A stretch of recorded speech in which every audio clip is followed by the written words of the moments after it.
제목은 그 땅에 들어가서 드릴 제사, 그 땅에 들어가서 드릴 제사입니다. 15장은 약속의 땅에 들어가게 되어서 행하게 될 여러 가지 제사 제도에 대해서 말씀을 해주고 있습니다. 이렇게 말씀해 주시는 이유는 약속의 땅에 들어간 후에 여호와의 명령대로 그 법대로 지키지 못했을 때는 범죄자가 되잖아요. 그때 하나님께서 용서해 주시기 위해서 제사를 드리라라고 말씀하시는 거예요. 하나님께서는 벌써부터 이 인간들이, 이스라엘 백성들이 약속의 땅에 들어가게 되었을 때 하나님의 법을 지키지 못할 것을 알고 계셨던 것입니다. 23절을 보시면 곧 여호와께서 모세를 통하여 너희에게 명령한 모든 것을 여호와께서 명령한 날 이후부터 너희 대대에 지키지 못하여 라고 얘기하죠. 그런 날이 이제 오게 된다라는 겁니다. 그래서 범죄하게 될 때는 제사를 통해서 사함을 받으라라고 말씀하고 있는 겁니다. 하나님께서는 인간이 이처럼 연약하고 또 악하고 스스로에게는 소망이 없다라는 것을 보여주시기 위해서 15장을 어디에 위치하고 있느냐? 14장에 무슨 사건이 있었죠? 정탐꾼들이 불신앙적인 보고를 하고 하나님께 반역을 했죠. 올라가라라고 했더니 못 올라가겠습니다. 올라가지 말고 광야로 들어가라라고 했더니 우리가 올라가겠습니다라고 했습니다. 이와 같이 반역했었던 이스라엘 백성들의 모습 14장, 16장에는 고라당 반역이 일어납니다. 고라당 반역. 이건 이제 모세, 아론에게 이 지도자에게 대항한 겁니다. 그러니까 15장은 반역과 반역 사이에 들어가 있는 내용이죠. 그 왜 들어가 있느냐?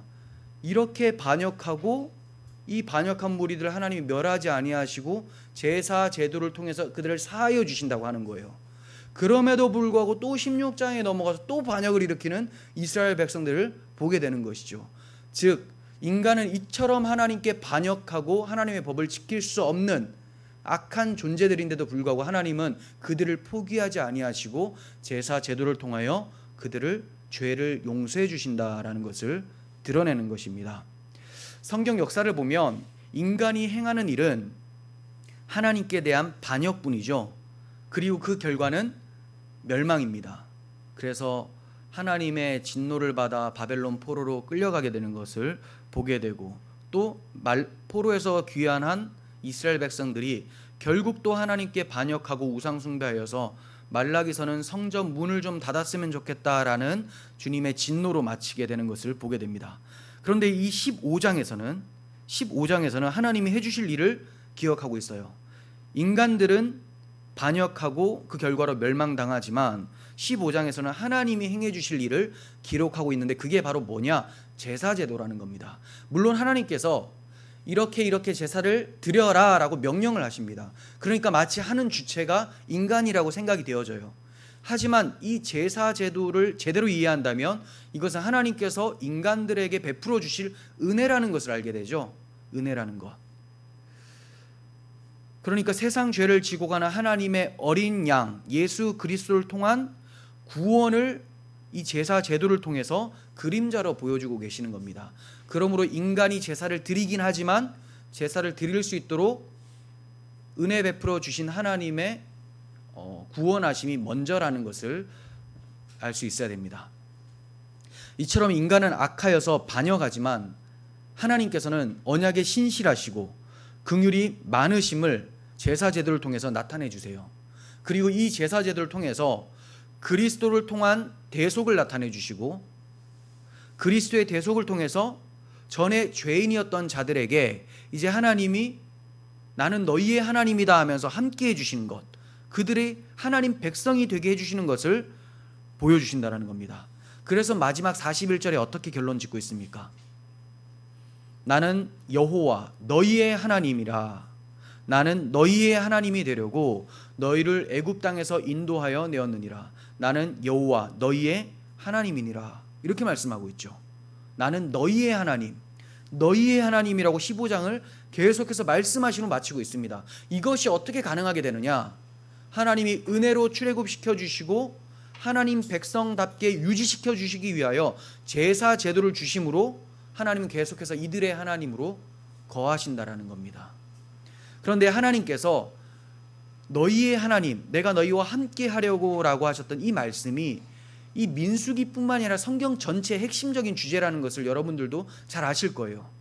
이것을 위해서 예수님이 오셨죠. 그래서 예수님의 이름이 임마누엘이었죠. 하나님이 우리와 함께 하시다라는 겁니다. 자, 이렇게 하나님이 예수 그리스도를 통하여 우리와 함께 하시게 될 것을 계시록 21장에 가면 완성된 모습으로 나타나는 것을 보게 됩니다. 여러분은 잘 아시는 21장 3절의 말씀인데, 내가 들으니 보좌에서 큰 음성이 나서 이르되 보라, 하나님의 장막이 사람들과 함께 있음에 하나님이 그들과 함께 계시리니 그들은 하나님의 백성이 되고 하나님은 친히 그들과 함께 계셔서, 이게 하나님의 구원 계획의 마지막이라는 겁니다. 에덴 동산에서 인간이 하나님을 떠나버렸어요. 죄로 인해서 떠나버렸습니다. 그렇지만 하나님께서 내가 너와 함께 하겠다라고 약속을 해주셨어요. 그 약속이 어떻게 성취되느냐? 구약 시대에는 제사 제도를 통해서 함께 하심을 보여주시고, 이 제사 제도는 하나님의 어린 양 예수 그리스도를 십자가에 내어주심으로써 그 대속의 공로로 하나님이 인간들과 죄인들과 함께 해주시겠다라는 거죠. 그 결과 그리스도를 믿는 모든 사람들은 마지막 날 새하늘과 새 땅에서 하나님과 함께 거하게 된다는 것을 계시록 21장을 통해서 말씀해주고 있는 것입니다. 그러니까 지금 민수기 15장에서는 하나님께서 계시록 21장을 향해서 달려가고 있는 하나님의 일하심이라고 볼 수가 있겠죠. 예표이지만 하나님은 결국은 내가 너희와 함께 하겠다라는 것을 이루시기 위해서 지금도 일하고 계시는 거였죠. 자, 이러한 관점을 가지고 1절과 2절을 보도록 하겠습니다. 1절과 2절입니다. 여호와께서 모세에게 말씀하여 이르시되 이스라엘 자손에게 말하여 그들에게 이르라. 너희는 내가 주어 살게 할 땅에 들어가서, 하나님께서 모세를 부르셔서 장차 가나안 땅에 이스라엘 백성들이 가나안 땅에 들어가서 이스라엘 백성들이 죽게 드려야 될 제사 방법에 대해서 지금 얘기를 해주고 계십니다. 그런데 이것은 분명히 14장에서는 광야로 들어가라라고 말씀하셨잖아요. 그렇게 마쳤습니다. 그런데 15장에서는 너희가 그 땅에 들어가서 드릴 제사 방법을 내가 알려주겠다라고 하고 계세요. 이건 무엇입니까? 비록 이들이 광야를 유랑하고 방황하지만 결국은 하나님께서 그 땅으로 들어가게 만들어내시겠다라는 거죠. 그러므로 14장에서는 절망적이지만 15장에서는 역시 하나님은 약속한 것을 취소하지 않으시고 변개치 아니하시고 이루어내시는 신실하신 하나님이시구나, 이것을 자기 백성들에게 보여주시는 거예요. 분명 14장에서는 결단코 들어가지 못하리라 라고 하셨는데 15장에서는 들어가게 하고 계시죠. 인간의 행위로는 결단코 들어갈 수 없습니다. 왜냐? 지난번에도 말씀드렸지만 이들은 언약 백성이에요. 언약 백성. 하나님과 약속을 통해서 관계가 이루어졌습니다. 그리고 하나님은 언약을 주셨어요. 그 땅을 차지해라. 그러면 그 땅을 차지할 수 있는 사람들은, 언약의 땅을 차지할 수 있는 사람들은 조건이 하나밖에 없어요. 그 언약을 믿는 것밖에 없습니다. 그런데 이들의 믿음이 너무나 형편이 없어서 언약을 안 믿어요. 그러니까 그 땅을 얻을 수가 없죠. 그럼에도 불구하고 하나님이 그 땅을 주신다라고 하세요. 그건 무슨 말이냐? 이들의 믿음 또한 하나님께서 붙잡으셔서 불가항력적인 은혜로 그 땅에 넣으시고 약속을 이루시겠다라는 겁니다. 그러므로 우리의 인간의 행위로는 절대로 약속의 땅을 받을 수 없는 불신앙적인 모습이지만, 하나님의 그 은혜는 인간은 할 수 없으나 하나님은 다 하실 수 있느니라라는 말씀처럼 반드시 이루어내신다라는 것을 보게 되죠. 이러한 말씀이 로마서 8장 3절에 나옵니다. 율법이 육신으로 말미암아 연약하여 할 수 없는 그것을, 구원이에요. 구원, 의롭다함. 율법은 절대로 인간을 의롭다 하게 해줄 수 없죠. 인간이 율법을 지킨다 한들 의롭지 못하다라는 것이 들통이 나기 때문이에요. 하지만 그것을 하나님은 하시나니 곧 어떻게 해요? 죄로 말미암아 자기 아들을 죄에 있는 육신의 모양으로 보내어 육신의 죄를 정하사. 네. 인간은 할 수 없는데, 의롭다함을 받을 수 없는데 하나님께서는 인간에게 의롭다함을 강제적으로 주신대요. 어떤 방법으로? 자기 아들을 대신 십자가에서 정죄하시고 그 아들의 의로움을 넘겨주시겠다라는 거죠. 그러니까 그 아들을 믿는 자마다 의롭다 해주시는 하나님의 강권적인 은혜를 말씀하고 있는 것입니다. 자, 그리고 마태복음 19장 26절에서도 예수께서 말씀하시죠. 사람으로는 할 수 없으나 하나님으로는 다 하실 수 있느니라. 네. 부자 청년이 자기가 율법을 잘 지켰다고 했어요. 그렇지만 구원을 받을 수 없는 상태가 됐습니다. 왜냐하면 자기가 가지고 있는 재물을 다 팔 수 없었고 이웃을 사랑하지 않았기 때문이죠. 결국 사람으로는 구원을 이룰 수가 없지만 하나님으로는 다 하실 수 있다라고 말씀하고 계시는 거죠. 이와 같이 14장에서 들어가지 못할, 약속의 땅에 들어가지 못할 불신앙적 이스라엘 백성들을 하나님의 약속의 땅으로 집어넣으실 수 있는 그 이유는 하나님의 강권적이며 주권적인 그 은혜가 예수 그리스도를 통하여서 그들에게 주어진다라는 겁니다. 그러니까 그 모습이 제사 제도를 통해서 나타나고 있는 거예요. 예수 그리스도를 통해 언약의 땅을 얻게 될 것을 제사 제도를 통해서 보여주고 있다라는 겁니다. 하나님은 구원 계획을 중단하시거나 결코 포기하지 않으세요. 그래서 들어가서라고 말씀하신 것은 전적인 은혜죠. 들어가서라는 말은 전적인 은혜입니다. 자, 그 들어가는 방도가 바로 제사제도고 그 제사제도가 바로 대속의 죽음, 예수 그리스도의 십자가 희생을 가리키고 있었다라는 것을 우리는 알게 됩니다. 3절 보면 여호와께 화제나 번제나 서원을 갚는 제사나 낙헌제나 정한 절기제에 소나 양을 여호와께 향기롭게 드릴 때에 라고 합니다. 이제 들어가서 제사를 드리는데 소나 양을 화제로 드리라 라고 해요. 화제나 번제나 할 때 화제로 드리라. 이는 그리스도께서 당하실 고난을 상징을 하죠. 네, 고난. 그리고 번제는 전체를 태워 드리는 것으로서 그리스도의 전적인 헌신을 얘기를 합니다. 그러니까 너희들 이렇게 헌신해라, 너희들 이렇게 고난을 받으라가 아니라 하나님께서 대속 제물을 고난받게 하시고 전적으로 헌신시키신다라는 거예요. 그 대속 제물이 바로 예수님이죠. 그러니까 앞으로 보내실 메시아를 통해서 너희들도 그 안에서 헌신하고 희생해라, 고난을 받으라 라는 말이지, 그리스도와 상관없이 나의 희생을 원하시는구나, 나의 헌신을 원하시는구나, 이거 아니라는 겁니다. 그렇게 된다면 그게 바로 행위구원이 되는 것이죠. 그렇지만 우리는 항상 헌신과 희생 앞에 누가 있느냐? 제사, 제물, 그리스도가 있다라는 거예요. 그래서 이건 그리스도의 고난과 헌신을 얘기를 하는 제사죠.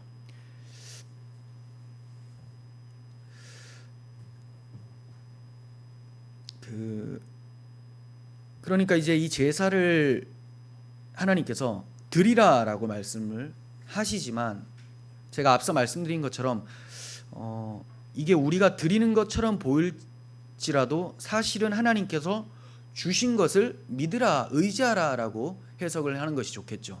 하나님이 어떤 대속제물을 주십니까? 하나님의 아들 예수 그리스도를 대속제물로 주실 테니 너희는 그 예수를 믿어 그 땅에 나아가라, 이런 말씀인 거예요. 자, 4절부터 10절의 내용인데요. 번제를 드릴 때에 제물에 따라 다르게 드리는 방법을 설명해 주십니다. 제물을 이제 여러 제물이 있는데 그 제물을 드릴 때 이 제물과 같이 어떠한 것을 함께 드려라라는 거예요. 자, 이거는 한번 정리하고 넘어갈게요. 번제물이 어린 양일 경우에 제가 굵은 글자로 이렇게 칠해 놨었죠. 여러분 여기 보시면 번제제물이 어린 양일 경우 5절에 있죠. 어린 양이면 소재로 고운 밀가루 10분의 1 에바라고 해요. 고운 밀가루 10분의 1 에바는 대략 2.3리터 정도가 돼요. 그러니까 어린 양과 함께 밀가루 2.3리터 같이 드리고요. 기름 4분의 1흰, 이거는 한 1리터 정도 됩니다. 기름을 1리터 정도 섞고 전제는 이제 붓는 거예요. 부어드리는 거. 전제로 포도주 4분의 1흰, 이것도 1리터죠. 이만큼 함께 드리라라고 합니다.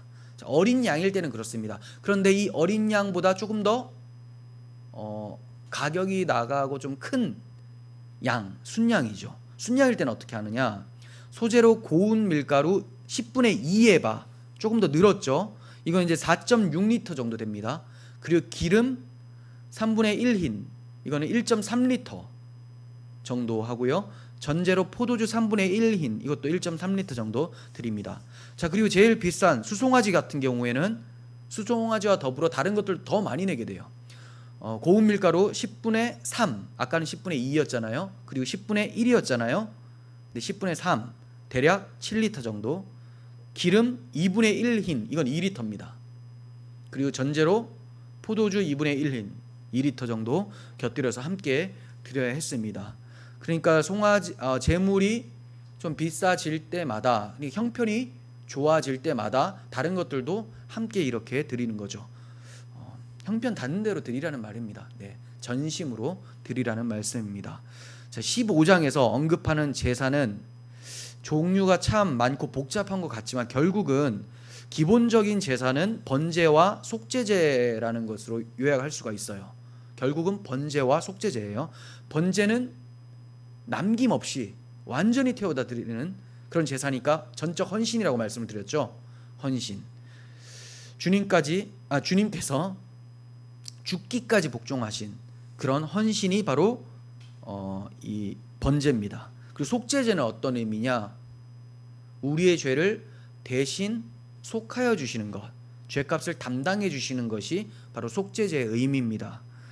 주님 십자가에는 이 번제의 의미와 속죄제의 의미가 같이 있죠. 자신을 전체로 내어드리는, 너희는 십자가를 지고 나를 따르라 라고 할 때는 번제의 삶이고요. 그리고 옛사람은 십자가에 못 박으라 라고 할 때는 속죄제의 삶이죠. 예수 그리스도 안에서 속죄가 이루어진 것이죠. 이렇게 십자가에는 번제와 속죄제의 의미가 있습니다. 그러니까 15장에서 번제와 속죄제를 중점적으로 다룬다는 말은 앞으로 그리스도께서 지실 십자가를 조명하고 있다라고 볼 수가 있습니다. 여기서 주목해야 될 표현은 향기롭게라는 표현이 반복되는 것을 보게 돼요. 향기롭게. 모두 한 5번 정도가 나오는데요. 대부분 제사들이 하나님을 기쁘시게 하는 헌신의 예배라는 것을 나타내는 겁니다. 대부분 제사들은 하나님을 기쁘게 해드리는 헌신의 예배죠. 번제, 화목제, 이런 건 다 하나님과 사람들과 화목하게 되는 것 전체를 드리는 번제, 하나님이 기뻐하시죠. 그래서 향기롭다라고 하는데, 속죄제에는 이 향기롭다라는 표현이 빠집니다. 왜 그럴까요? 속죄제는 하나님의 진노로 인해서 그 죄값을 하나님이 대신 물게 하시기 때문에 향기롭다라고 표현을 쓰지 않는 것이라 할 수가 있겠습니다. 자, 그리고 또 주목해야 될 단어가 나오는데 14절, 15절 이렇게 보시면 타국인이라는 표현이죠. 타국인. 하나님께서는 이스라엘 사람들이나 타국인이나 이 명령을 같은 법도 같은 규례다라고 말씀해주고 계세요. 16절에. 그렇죠? 같은 법도 같은 규례다라고 해요. 그러니까 속죄제 규례를 같은 법도라고 하는데 이거 무슨 뜻일까요? 이스라엘 백성들만 독특한 것이 아니다. 어차피 구원함을 받는 것은 속죄제, 예수 그리스도의 십자가 대속으로 유대인이나 이방인이나 할 것 없이 다 그분의 대속의 공로로 구원함을 받는다라는 것을 구약시대 때부터 계시해 주고 계셨다라는 겁니다. 로마서 3장 29절에 이런 말씀이 나오죠. 하나님은 다만 유대인의 하나님이시냐, 또한 이방인의 하나님은 아니시냐, 진실로 이방인의 하나님도 되시느니라. 할례자도 믿음으로 말미암아, 또한 무할례자도, 이방인이죠, 믿음으로 말미암아 의롭다 하실 하나님은 한 분이시니라. 네. 그러니까 할례자도 믿음 때문에 구원받고요, 할례 때문에가 아니라. 그리고 무할례자, 이방인도 믿음 때문에 구원받는데요. 그럼 무슨 믿음이냐? 우리의 속죄 제물 대신 예수 그리스도 십자가를 믿는 사람들은 이방인이나 유대인이나 할 것 없이 다 하나님이 그들의 하나님이 되어주신다라는 것을 말씀하는 것이죠. 이것이 오늘 본문에서도 말씀하고 있는 거예요. 그래서 오늘 본문에 타국인도 같은 규례, 같은 법도를 행할 것이다 라는 표현이 여러 번 나오는 것을 보게 됩니다. 계속 이런 표현이 나와요. 네. 그러니까 우리는 유대인만 독특하다, 특별하다라고 할 수가 없고, 나는 한국 사람이니까, 나는 중국 사람이니까, 난 더 불쌍하다, 부족하다라고 할 게 없다라는 겁니다. 이것은 단지 민족뿐만이 아니라 남녀노소 다 차별이 없다라는 거예요. 그리스도의 피값으로 구원함을 받은 똑같은 가치를 가지고 있다는 것을 말씀하는 것입니다. 자, 그리고 17절부터 21절 내용인데요. 여기에는 가나안 땅에 들어가서 처음 거두어들인 소산물로 구운 빵을 하나님 앞에 거제로 바치라라고 나와요. 처음 얻은 수확물, 곡식, 이걸로 만든 빵, 이걸 하나님께 바치라. 어떻게? 거제로 바치라. 거제는 뭡니까? 거제. 들 거자죠. 들어서 이렇게 올려서 드리는 거예요. 제사 4대 제사의 방법 중에 하나죠. 그리고 또 어떤 것이 있습니까? 화제라는 게 있어요. 화제는 뭐죠? 불화자. 태워드리는 거. 네. 들어서 올리는 건 거제, 태워드리는 건 화제. 그리고 요제는 뭡니까? 흔드는 거죠. 이렇게 흔드나요? 앞뒤로 흔드나요? 옆으로 흔드나요? 앞뒤로 흔들어요. 네, 이렇게. 네. 마치 이렇게 깨우는 것 같아요. 그죠? 깨우는 것 같습니다. 그리고 이제 전제가 있습니다. 전제는 포도주나 기름 등을 제물 위에 부어서 드리는 제사. 네. 그래서 바울이 자기가 이제 죽을 때가 다가왔을 때 디모데후서 4장에서 내가 이제 전제로 드려질 때가 다 됐다라고 해요. 전제로. 즉 자신의 피 흘림이 뿌려진다라는 거죠. 부어진다라는 거예요. 자, 이렇게 4대 제사의 방법이 있습니다. 가나안 땅에서 매년 수확한 첫 소산물로 구운 빵을 대대로 바치라는 하나님의 말씀 속에는 가나안 입국과 정복이 반드시 성사될 것을 암시하고 있죠. 왜냐? 거기서 소산물을 얻으려면 그 땅에 일단 들어가야 되고요. 농사를 지으려면 그 땅을 정복을 해야 됩니다. 그러니까 이 말씀은 지금 광야를 방황하고 있는 이스라엘 백성들에게 엄청난 위로가 되는 말씀이에요. 우리는 비록 방황하지만 하나님은 우리 자식들에게 약속을 반드시 성취시켜 주시는구나. 하나님께서 지금 이 첫 소산물로 나에게 거제로 드리라라고 하는데 이거 아까운데 이거 어떻게 드려? 이건 정말 무식한 거죠. 와, 하나님께서 들어가게 해주시는구나. 그것도 그 땅을 우리 땅으로 만들어 주시는구나. 정복해 주시는구나. 그러니까 가나안에 많은 민족들이 있어도 아무 상관이 없는 거예요. 하나님께서 나에게 소산물을 바치라라고 한 것이 이 말씀이 은혜로 다가오는 겁니다. 우리가 하나님 앞에 무언가를 바칠 수 있다는 것, 제일 먼저는 우리 자신을 드릴 수 있는 것. 어떻게 드리죠? 신앙 고백으로 예수 그리스도 안에서 우리를 드리죠. 이것은 하나님이 먼저 우리에게 은혜를 베풀어 주셨기 때문에 드릴 수 있게 된 겁니다. 우리가 헌금을 드립니다. 어떻게 드릴 수 있죠? 우리가 돈을 벌었는데 돈이 벌리게끔 하나님께서 건강과 모든 것을 허락해 주셨기 때문에 받아서 드리는 거죠. 우리가 봉사를 합니다. 어떻게 봉사를 할 수 있습니까? 먼저 건강을 받았기 때문에, 마음을 받았기 때문에 드릴 수 있는 것입니다. 이와 같이 하나님께서 너희 첫 소산물을 나에게 바치라라고 할 때는 하나님께서 주신다고 하는구나, 이걸 먼저 떠올릴 수 있어야 돼요. 바치라라는데 거기에 초점을 둬서는 안 되고 먼저 주신다는 말씀이구나, 하나님이 약속을 이루어 주신다는 말씀이구나, 이거에 초점을 두셔야 된다는 겁니다. 그럴 때 감사함 가운데 하나님께 드릴 수 있게 되는 것입니다.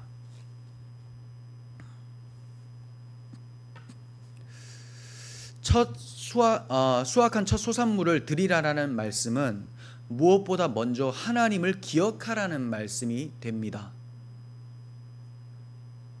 처음 수확을 했어요. 야, 이거 나 너무 좋다 하고 끝마치면 하나님이 어디에 있습니까? 여기에 자기 인생에 하나님이 전혀 없는 것이죠. 근데 그걸 보고 하나님께 드리는 사람은 내 모든 것이 하나님으로부터 이루어지는 것이구나를 고백하는 거죠. 그러니까 무슨 일이 있을 때마다 항상 하나님을 떠오르는 사람이죠. 떠오르는 사람. 하나님이 이렇게 하나님을 먼저 기억하기를 원하세요.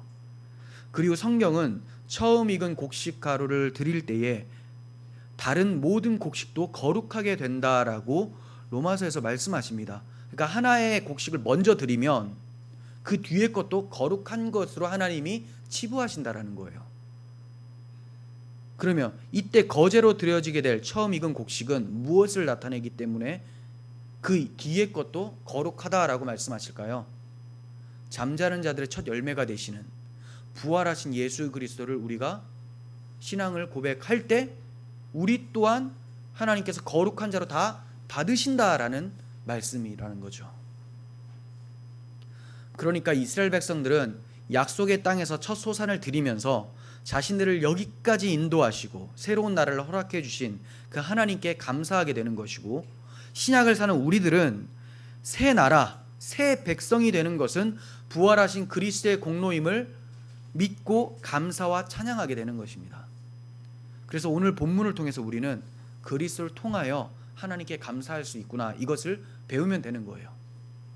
자, 22절부터는 속죄제에 대한 말씀이 나옵니다. 22절부터는 속죄제에 대한 말씀인데요. 왜 속죄제가 필요합니까? 우리가 여호와의 모든 명령을 지키지 못할 것이기 때문에 속죄제가 필요하다라고 22절에서 말씀하시죠. 그렇죠? 너희가 그릇 범죄하여 모세에게 말씀하신 모든 명령을 지키지 못하되, 그러니까 속죄제가 필요하다라는 거예요. 하나님께서는 율법을 주시면서 성막식양도 함께 주셨습니다. 성막식양을 함께 주셨다는 말은 제사제도를 주셨다는 말씀이고, 제사를 성막에서 하게 되니까 제사제도를 주셨다는 말은 그리스도를 통한 복음을 주셨다는 말씀이죠. 생각해 보십시오. 율법만, 계명만 주셨다면 여기에 하나님의 백성으로 살아남을 자가 아무도 없어요. 아무도 하나님의 백성이라고 자신할 수 있는 사람이 없다라는 겁니다. 그런데 계명을 주시면서 하나님께서 복음 또한, 제사 제도 또한 주셨다라는 겁니다. 무엇이냐? 너희는 이미 하나님의 백성이고, 자, 순서를 보십시오. 출애굽한 후에 계명을 주셨습니다. 그죠? 계명을 지키고 난 후에 출애굽시키신 것이 아니라 출애굽시키시고 넌 내 백성이다, 그리고 계명을 주셨어요. 그 말은 내 백성은 이런 거룩한 삶을 살아야 돼 라는 걸 말씀하는 거예요. 그런데 그렇게 살지 못하고 넘어질 때에도 걱정하지 마라. 내가 출애굽 어린 양의 피로 너희를 인도해낸 것처럼 너희들이 계명을 지키지 못할 때에도 어린 양의 피로, 제사 제도로 너희를 구속해내는 하나님이다. 그러니 너희는 자유함 속에 감사함으로 하나님의 계명을 따라 살라, 이 말씀으로 주신 거라는 거죠. 그러니까 성막식양을 주시지 않았다면 얼마나 비참할까요? 계명만 받고 산다면. 하나님께서는 우리가 그 말씀을 제대로 지키지 못할 것을 이미 아십니다. 시편 103편에서도 하나님이 우리의 체질을 아시며 우리가 단지 먼지뿐임을 기억하심이로다, 이렇게 말씀합니다. 그러므로 우리에게 속죄제를 마련해 주신 것입니다. 우리에게는 십자가 그리스도를 마련해 주셨다라는 것이죠. 하나님께서 이스라엘 백성들에게 십계명을 주신 것은 그들을 멸하려 하심이 아니라 자기 아들을 그들 대신 죄로 삼으시고 멸하심으로 그들을 자기 아들들로 삼으시고 하나님의 계명을 즐거이 지키는 자들로 만들어내기 위해서예요. 이게 계명을 주신 이유입니다. 다시 말해서 정죄감 없이 율법에 즐거이 순종하는 자들로 만들어내시기 위해서라는 겁니다. 그러나 하나님께서 율법만 주시고 제사제를 주시지 않으셨다면 이스라엘 백성들에게는 율법은 무거운 짐밖에 되지 않습니다. 그리고 죽이는 법밖에 되지 않는다는 겁니다. 그러므로 제사제도를 마련해 주신 하나님, 또 15장 이 제사제도를 우리에게 가르쳐 주신 하나님은 찬양받기 합당하신 분이라는 겁니다. 계속해서 24절부터 29절의 내용인데요. 여기에는 부지 중에, 알지 못하는 중에, 실수로 이렇게 알 수 있겠죠. 부지 중에 범한 자가 이스라엘을 회중이든지 개인이든지 하나님께서 제정해 주신 제사를 드리면 용서받는다라는 내용이 나와요. 네. 어떤 죄요? 부지 중에 지은 죄. 이런 죄는 제사를 통해 용서받을 수 있다라는 거예요. 그런데 이 범죄한 사람이 개인이었을 때는 드리는 제물이 조금 약해요. 암염소만 드리면 됩니다. 그런데 회중이 죄를 범했을 때는 아주 비싼 수송아지, 그리고 순염소, 소제나 전제 다 드려야 된다는 거예요. 왜 이렇게 말씀하실까요? 개인적으로 지은 죄는 조금만 드리면 되는데, 암염소 하나. 그런데 회중이 지은 죄는 여러 개를 드리고 비싼 걸 드리라는 거죠. 왜 그렇습니까? 단체의 죄가 더 중하다라는 것을 말씀하고 있는 겁니다. 그런데 우리는 반대로 생각하는 경우가 참 많아요. 개인적으로 죄를 지은 것은 이거 뭐 발견되면 엄청 막 수치감을 느끼면서 큰일 났다 뭐 이렇게 생각하는데, 전체적으로 막 지으면 무슨 생각을 하냐면 나만 죄 짓는 거 아닌데 뭐 어때? 이런 생각을 하게 된다는 거예요. 그래서 이걸 심각성을 오히려 못 느끼게 돼요. 나만 짓고 다른 사람 건강하잖아요. 그러면 내가 정말 심각하구나 이렇게 느끼는데, 다 죄를 지으면 이게 뭐 나만 죄 지은 것도 아니고 뭐 어때? 이렇게 간다는 거예요. 하나님이 어떤 걸 더 악하게 보실까요? 한두 명이 아니라 막 전체가 짓는 죄, 이걸 더 악하게 보시죠. 근데 왜 사람들은 왜 그럴까요? 자기가 의롭다라는 것, 자기만 더 나쁘지 않다라는 것을 드러내고 싶은 거예요. 그래서 어떻게든 이 물귀신 작전으로, 우리는 그리스도를 믿는 사람들인데 물귀신 작전으로 너도 나도 다 잘못했다 하면서 자폭하자라는 겁니다. 잘못된 거죠. 성경은 그렇게 생각하지 않아요. 성경은 단체적인 범죄를 더 중대시해서 더 엄격한 제사를 드리도록 명령하셨습니다. 그러니까 적용해 보면 우리가 개인적으로 짓는 죄도 너무나 경계해야 되고 조심해야 되는 건 당연하지만, 교회 전체가 타락하는 거 극도로 조심해야 되겠죠. 네, 그게 더 무서운 겁니다. 전체가 타락하잖아요. 그러면 잡아줄 사람이 없어요. 그런데 여러분 한 사람이 타락하잖아요. 옆에 있는 사람들, 또 교회 권징이라는 은혜 방편이 있잖아요. 이걸로도 세울 수가 있다라는 거예요. 권징도 말씀이니까, 이게 결국은 권고의 말씀이니까 그를 세워줄 수가 있다라는 겁니다. 그런데 권징할 수 있는 기관까지 전체가 다 타락한다면 하나님이 그 타락한 가운데 내버려 두심에 진노하심을 나타낼 것이고, 또 마지막 날 전체가 다 심판받는 그런 진노함을 얻게 된다는 것이죠. 그러므로 우리가 교회 전체를 위해서도 기도를 해야 됩니다. 건강한 교회가 우리 가운데 세워졌으면 좋겠어요. 28절, 제사장은 그 부지 중에 범죄한 사람이 부지 중에 여호와 앞에 범한 죄를 위하여 속죄하여 그 죄를 속할지니 그리하면 사함을 얻으리라. 그러니까 제사장이 범죄한 자의 죄를 사하여 줄 수 있다라고 합니다. 네, 속죄제를 대신 드려서라는 거죠. 자, 이것을 통해서 복음이라는 것은 죄를 지어도 괜찮다라는 식으로 생각해서는 절대 안 된다는 것을 보게 됩니다. 제사장이 속죄제를 드리고 죄사함을 얻게 되죠. 죄 지어도 된다가 절대 아니에요. 죄값을 물으신다라는 거죠. 그리고 어떤 죄일 때, 부지중일 때, 죄 좀 지어도 되겠네, 이거는 부지중이 아니에요. 부지중일 때는 모르는 사이에 일어난 죄 또는 실수라는 겁니다. 실수.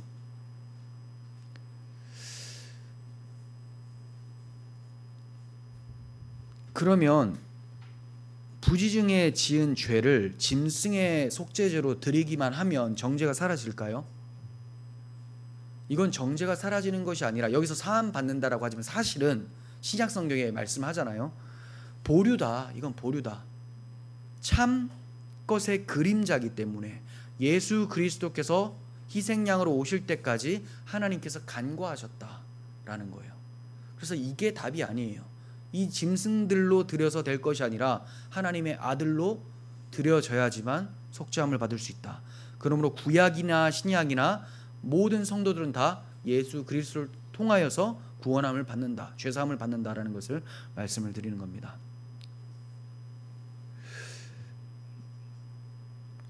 자, 그리고 이제 30절 봅니다. 이제 다른 죄입니다. 이거는 본토인이든지 타국인이든지 고의로 무엇을 범하면 누구나 여호와를 비방하는 자니 그의 백성 중에서 끊어질 것이라.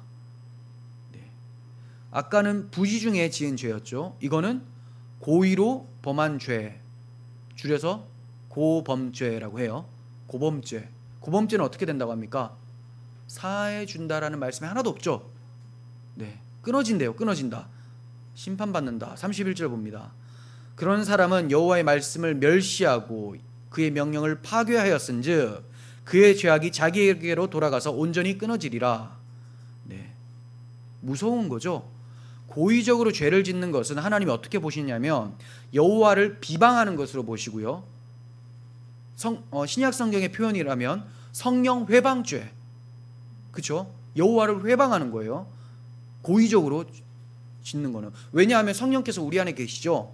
그런데 성령께서 죄를 짓지 말라고 우리에게 말씀하고 계시죠. 그리고 죄를 불편하게 만들어 주시죠. 그런데 고의적으로 계속 죄를 지어요. 그러면 성령을 어떻게 하는 거예요? 비방하고 회방하는 거라는 거예요. 이게. 그런 자는 백성에서 끊어집니다. 왜냐? 성령의 음성을 듣지 않으니까. 한마디로 하나님을 안 믿으니까, 하나님을 업신여기니까. 자, 그리고 이런 사람들은 31절에서 여호와의 말씀을 멸시하는 사람이고 그의 명령을 파괴하는 사람이다, 이렇게 평가를 내리고 있습니다. 그래서 이 고범죄, 알고 짓고 일부러 짓는 이런 죄를 다윗이 극도로 조심하면서 내가 이런 죄를 안 짓도록 도와주세요, 이렇게 간구하는 것을 보게 돼요. 그게 어디냐? 시편 19편 13절. 또 주의 종에게 고의로 죄를 짓게 말게 하사 그 죄가 나를 주장하지 못하게 하소서. 그리하면 내가 정직하여 큰 죄가에서 벗어나겠나이다. 겸손하죠. 내가 고의로 죄를 범하면 안 되겠다, 안 지어야지, 이 정도의 다짐 수준이 아니라 안 지어야지 하면서도 그 다짐 또한 누구에게 의탁합니까? 하나님의 은혜를 구하죠. 하나님, 저 안 짓게 도와주세요. 고의로 짓지 말게 하사 그 죄가 나를 주장하지 못하게 해주세요. 죄를 한 번 짓잖아요. 고의로 한 번 지어요. 그럴 수 있죠. 그런데 고의로 짓다 보면 그 죄가 나를 주장하게 돼요. 이걸 가리켜서 죄의 종노릇하게 된다고 합니다. 죄의 영향을 받는 정도가 아니라 종노릇을 하게 되는 거예요. 이거는 불신자죠. 그래서 다윗이 내가 그렇게 떨어지지 않도록 나를 지켜주세요. 그러면 내가 큰 죄가에서 벗어나겠습니다. 네. 그 성화도, 죄를 짓지 않는 것도 하나님의 은혜로 가능하다라는 것을 다윗은 이때부터 알고 있었던 거예요. 박윤선 목사님 주석을 제가 좀 인용하면서 말씀을 드릴게요. 좀 잘 쓰셔서 좀 말씀을 드리겠습니다. 고범죄는 특별히 하나님의 구원 방법을 무시하는 정도만이 아니라 회방하는 것이니, 신약적으로 말하면 하나님의 아들을 짓밟고 자기를 거룩하게 한 언약의 피를 부정한 것으로 여기고 은혜의 성령을 욕되게 하는 죄악이다. 이게 성령 회방죄예요. 이런 죄인은 회개하지 않을 뿐 아니라 회개를 무시하는 주장을 세워나간다. 회개를 안 할 뿐만이 아니라 회개하는 것을 무시한대요. 네. 사람이 아무리 큰 죄가 있어도 회개만 하면 사함을 받는데 회개를 무시하는 자는 사죄받을 길이 없다. 그러니까 무슨 말이냐? 이 고범죄를 짓는 사람들은 회개를 안 하려고 한다는 겁니다. 회개만 하면 그 어떤 죄라도 구원을 받는데 회개를 안 하니 어떻게 구원받겠냐라는 말이죠. 그러므로 성경에서는 사망에 이르는 죄라고 했고 이 세상과 오는 세상에서도 사하심을 얻지 못하리라고 하였다. 그러므로 사람의 죄가 너무 커서 용서받지 못할 일은 없고, 이해가 되세요? 사람이 아무리 큰 죄를 지어도 용서받지 못할 일은 없는데 죄를 회개하지 아니함으로 용서를 받지 못하는 것이다. 우리의 일상생활에 있어서도 의를 행하고 교만한 것보다 불행하게도 죄를 범했지만 회개하는 자가 오히려 천국에 합당하다. 자, 이게 자연스럽다가 아니라 박윤서 목사님 뭐라고 말씀하시냐면 불행하게도, 자 다시 잘 들어보세요. 의를 행하고 교만한 것보다 불행하게도 죄를 범했지만 회개하는 자가 오히려 천국에 합당하다. 그럼 다행은 뭘까요? 죄를 짓지 않는 것이죠. 그러면서 겸손한 것이죠. 하지만 불행하게도 죄를 범했지만 회개하는 자가 오히려 의를 행하고 교만한 자보다 낫다. 교만한 자의 특징은 회개를 안 한다는 겁니다. 왜? 의롭다고 생각하니까. 네. 근데 그가 쌓은 그 자신의 의가 하나님께 내세울 수 있는 의냐? 그럴 수 없다는 거예요. 그러므로 그는 지옥에 간다는 거죠. 아무리 의롭다 한들 그는 죄인이기 때문에 그 죄를 회개하지 않아서 지옥에 간다는 거예요. 자, 계속 회개에 대해서 명심해야 될 것이 있습니다. 회개라는 것이 단지 죄를 뉘우치는 것만이 아니라는 사실이다. 죄를 뉘우치는 것은 가룟 유다에게도 있었다. 왜? 가룟 유다가 다시 돈을 던져버리죠. 돈을 다시 제사장에게 갖다 줍니다. 하지만 참된 회개는 속죄 제물을 드리고 눈물로 용서를 비는 것이다. 신약적으로 말하면 속죄 제물이신 그리스도를 의지하고 눈물로 용서를 비는 것이다. 그것이 믿음이 있는 회개다. 예, 이렇게 쓰셨습니다. 참 잘 쓰셨죠. 네. 죄에는요, 부지 중에 짓는 죄가 있고 여호와를 대적하는 고범죄, 고의적으로 짓는 죄가 있습니다. 대적하는 죄는 멸망에 이른다라고 해요.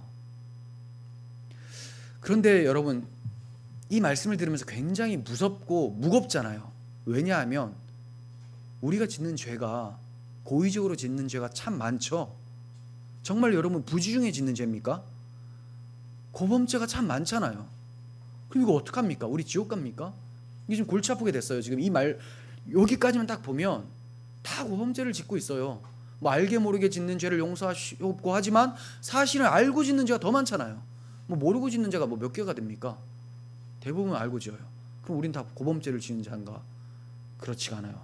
고범죄와 부지 중에 지은 죄를 구별하는 방법을 알려드릴게요. 아까 박윤선 목사님 주석에 다 나왔어요. 회개하는 자는 부지 중에 지은 죄고요, 알고 지었더라도 회개하지 않는 자는 고범죄가 돼요. 이해가 되세요? 자, 회개를 왜 하냐? 알고 지었지만 이게 잘못한 것을 뉘우치는 거예요. 그러면 하나님 이걸 실수로 봐주시는 거예요. 자, 이러한 것이 어디에 나오냐면 도피성 귤에 나오거든요. 부지 중에 사람을 죽인 자는 도피성으로 도망가라고 해요. 부지 중에 실수로 나무를 하다가 도끼가 빠져가지고 사람이 턱 쳤어요. 죽었어요. 그런 경우를 얘기를 합니다. 사람이 죽었으니 실수잖아요. 내가 모르게 지었잖아요. 그럼 빨리 뛰어가야 돼요. 잡히기 전에. 잡히면 죽어요. 도피성으로 빨리 가야 됩니다. 도피성에 들어가면 살아요. 자, 그런데 제가 옛날에 이거 설교를 했었는데 내가 화가 나서 고의로 쳐 죽였어요. 그런데 그 사람이 나는 고의로 쳐 죽였으니까 도피성으로 가면 안 되겠구나. 안 갈까요? 여러분 가겠어요? 안 가겠어요? 다 뛰어가죠. 왜 뛰어갈까요? 잘못한 걸 아니까 뛰어가는 거예요. 도피성을 찾으면 산다는 겁니다. 찾으면 그걸 부지 중에 지은 죄로 보신다라는 거예요. 자, 무슨 말이냐? 우리가 죄를 지었어요. 그냥 습관적으로 하나님 잘못했습니다, 이걸 말하는 게 아니라 아까 참된 회개에 대해서 말씀드렸잖아요. 예수 그리스도는 속죄 제물을 의지하고 눈물로 용서를 비는 사람, 이게 믿음으로 일으키는 회개인데요. 우리가 고의로 죄를 지었지만 좋지는 않아요. 그래도 이런 것은. 그런데 내가 참 회개를 해요. 그럼 하나님이 부지 중에 지은 죄로 봐주신다라는 겁니다. 그런데 진짜 악랄한 죄는 뭐냐? 자기가 죄를 지었음에도 불구하고 회개를 안 해요. 왜냐? 자기가 더 나은 의를 행해서 하나님께 갚아낼 수 있다라고 생각하고 나는 하나님께 심판을 받지 않는다라고 생각하는 교만함이 있기 때문이라는 거죠. 이것이 바로 성령 회방죄입니다. 성령 회방죄 정의를 잘 정리해 두세요. 뭐 이상한 넘어뜨리는 사역하고 예언하고 방언하는데 난 그거 안 믿는데요라고 해서 그 무당들이 그런 얘기를 하잖아요. 성령 회방죄를 짓는 거야? 그거 아닙니다. 성령 회방죄는 예수 그리스도를 믿어 의롭게 된다는 것을 부정하고 회개하여 그리스도께 나아가는 것을 거부하는 것, 이게 성령께서 계속 우리에게 가르쳐주고 계시는 건데 이걸 거부하는 걸 성령 회방죄라고 하고 고범죄라고 하는 거예요. 이해가 되셨죠? 그러므로 우리가 고범죄인 것처럼 짓지만 참되게 회개한다면 부주 중에 지은 죄로 하나님이 봐주신다. 이게 얼마나 큰 은혜입니까? 그렇다고 해서 그러면 알고 지어도 되는구나 라고 생각하면 정말 답이 없죠. 그래서는 안 된다. 이 하나님의 큰 은혜 앞에서 나는 알고 지었는데, 정말 알고 예수를 믿어도 알고 짓는 죄가 있는데, 화내면 안 되지만 화가 나요. 지금 막 누가 날 욕했어요. 그럼 화가 막 나. 화내면 안 돼. 온유하라. 참으라라고 했는데 화가 막 일어나고 있습니다. 화내죠. 에라이 모르겠다. 근데 밤에 눈물로 기도하지 않아요. 그는 고범죄가 되는 겁니다. 가장 건강한 것은 화가 날 때 그리스도를 생각하시고 십자가를 참으신 그리스도를 바라보시고 주 안에서 인내하시며 하나님께 모든 심판을 의탁하는 것, 그것이 참된 신앙인이죠. 정리하도록 하겠습니다. 15장에는 제사제도를 말씀해 주셨습니다. 왜 이 제사제도를 말씀해 주셨느냐? 14장에서 광야로 들어가라 라고 하셨지만 이들이 광야에서 끝나는 인생이 아니다. 하나님의 백성은 하나님이 시작하셨으니 반드시 하나님이 약속하신 것을 성취하실 것이다 라는 것을 확신시켜 주시기 위해서 제사제도, 그 땅에 들어가서 드릴 제사제도를 말씀해 주신 것이고, 이 제사제도를 통해서 죄에 대해서 민감하라는 것을 가르쳐 주십니다. 부지 중에 지은 죄 회개하여 나오고 고범죄, 하나님을 거역하는 죄 절대로 행하지 말라라고 엄격하게 말씀해 주시면서 우리에게는 예수 그리스도를 보내주심으로 우리를 용서해 주시는 하나님의 사랑을 나타내 주고 계시는 것입니다. 이러한 하나님을 굳게 붙잡고 우리도 약속의 땅 하나님 나라의 행진을 계속 행해야 될 것을 믿습니다. 기도하겠습니다. 하나님 아버지, 저희 이스라엘 백성들과 같이 참 믿음이 없고 이스라엘 백성들 1세대의 모습처럼 믿음이 없어 광야를 행하는 모습이 참 많이 보입니다. 그러나 하나님, 저희들을 그리스도의 피로 속죄하여 주신 그 하나님의 크신 사랑과 구원하심이 마침내 약속의 땅으로 들어가게 할 것이라는 것을 오늘 본문 말씀을 통해 확인시켜 주셨습니다. 하나님, 저희들에게 제사제도를 주신 것을 기억하고 날마다 그리스도를 의지하며 영적 제사를 드리는 저희들 되게 하여 주시옵소서. 죄에 민감하여 죄를 멀리하고 하나님의 뜻 가운데 살아갈 수 있는 건강한 하나님 자녀 될 수 있도록 도와주시옵소서. 예수님의 이름으로 기도합니다. 아멘.